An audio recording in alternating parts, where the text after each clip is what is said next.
Yeah, my name's Hank, and that's why I like to ride my bike. Makes me feel like a kid again.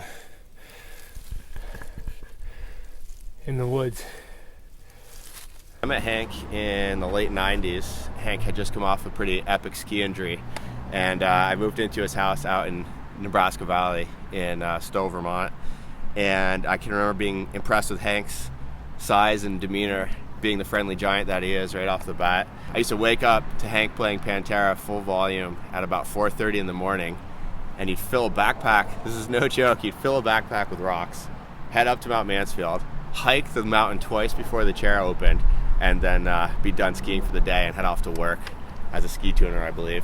First thing I was struck by was how his personality doesn't match his presence. He's just really friendly and never tries to push anything on people. That's my impression of him. It's all about like riding and getting out and getting kids out riding. And if you're riding a bike on two wheels, then for Hank, that's cool. Whatever kind of bike you're on. I think he's the kind of guy who makes people riders and gets people psyched about riding. Hank told me that he gave me an ultimatum. He said, if you're going to live with me and you're going to be my roommate, you're going to own a mountain bike. So in classic Hank form, he corkboard financed me my first mountain bike, a GT Terquestra. And so he'd wake me up at 6 in the morning, much to my chagrin. And we'd ride from Nebraska Valley, where we lived, up Old County Road every morning up to the camp, to Trap's cabin, actually. And then hammer down double track back to the house. And that's how I started my mountain bike career, I guess you could say, chasing Hank around. First trail ride with Hank was when I was 12 years old. My parents dropped me off. I was padded head to toe, and he'll always make fun of me for that. I've been riding with Hank for 9 years now. We can go for an hour and a half ride and totally be gassed, but pretty much comes down to we always get excited and go fast right out of the gate. But at the hour and a half mark, when you start to fade off, that's when Hank just starts to pick up pace. And if you can't hang on, you better go home because it's not going to stop. It's like the 2 hour mark, that's when things start to go fast.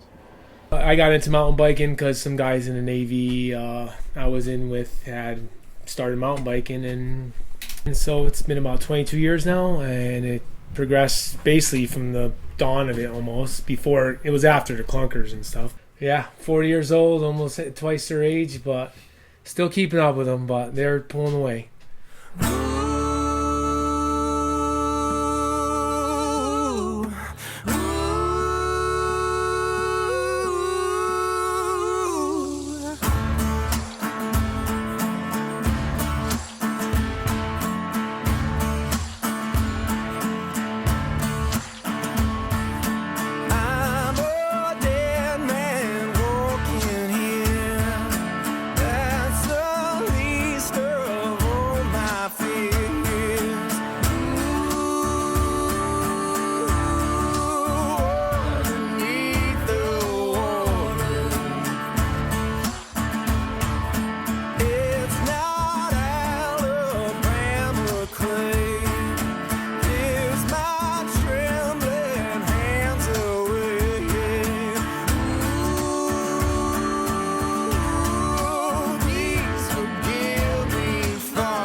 Follow me where I go.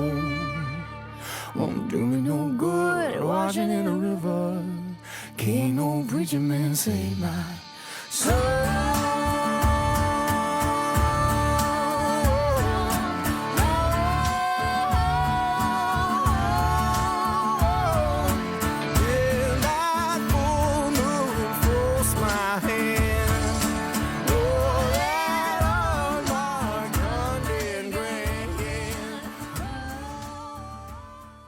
Downhill scene, man, it makes your trail riding so much more fun. Get off to the top and you say, oh, yeah, let's go hit this, and you do it, and you get to the bottom, and if you made it down one piece, no one gets hurt, you go and do it again, and do it again, and do it again, do it again. So the first time we went, it was at Plattekill last year for the second race of the Eastern States Cup. So he showed up Sunday morning. I think he got up at 4 a.m., trucked it down there, threw his bike together, the older guys go first. So he was Cat 2 40 plus, and I was Cat 2 18 and under at the time.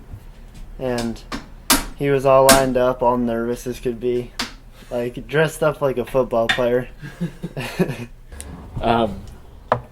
But Isaac came down, and this other kid, Brendan Potter, and they couldn't stop talking about how Hank took off at the start gate. It looked like somebody dropped in with a little dirt bike and just opened the throttle. There was a burn mark out of the start gate. Just a woof, woof, woof, like right at, like faster than anybody there. He crashed 3 times. Like, Comes down, I come down, I'm like, dude, how was your run? He has like on his back of his like jersey, looks like a bear caught him, and just like crashed 3 times and still won. He couldn't stop talking about it. Just so excited, so thrilled. It was infectious. We all had a good time. I don't remember what I got that weekend. I just remember Hank's result. The best way to describe it, I think, was the way Chuck Schultz said it. The owner, the originator of Chuck's bikes. It's organized chaos.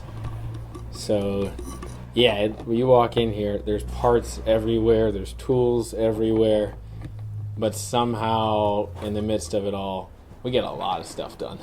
What he's managed to do around here is kind of really foster a community of biking, especially with kids. I'll say to my kids, you want to come in? And they're like, yeah, I want to come in and see Hank, you know, because he's got that spirit, and people are drawn to him, I think.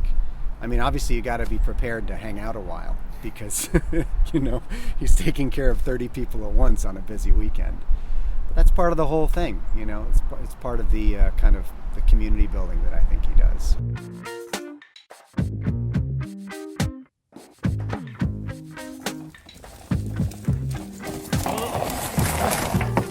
what we got here?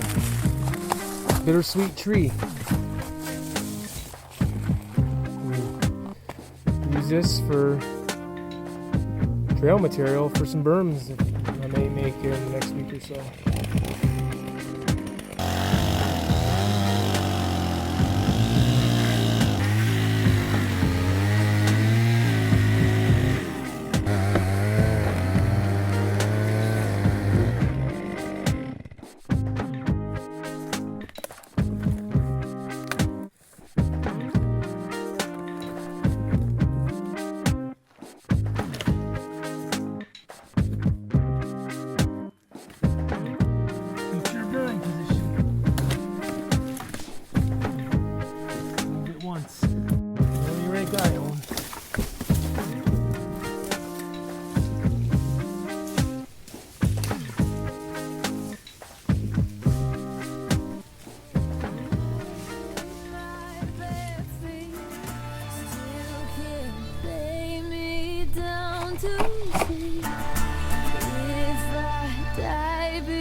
I spent plenty of time trying to keep up with Hank, and I was always impressed with the way it looks like he has calf muscles growing off of his calf muscles. And if you didn't know better, you think he was smuggling 2-strokes in there. Look at it all the time. I always wanted to make a monster drop off that. The landing would have to be equally as monster. Yeah, it's freaking. Be a boy. I want him to be Thor, but that doesn't work. Thor would be a pretty funny name, but Mama doesn't think so. So.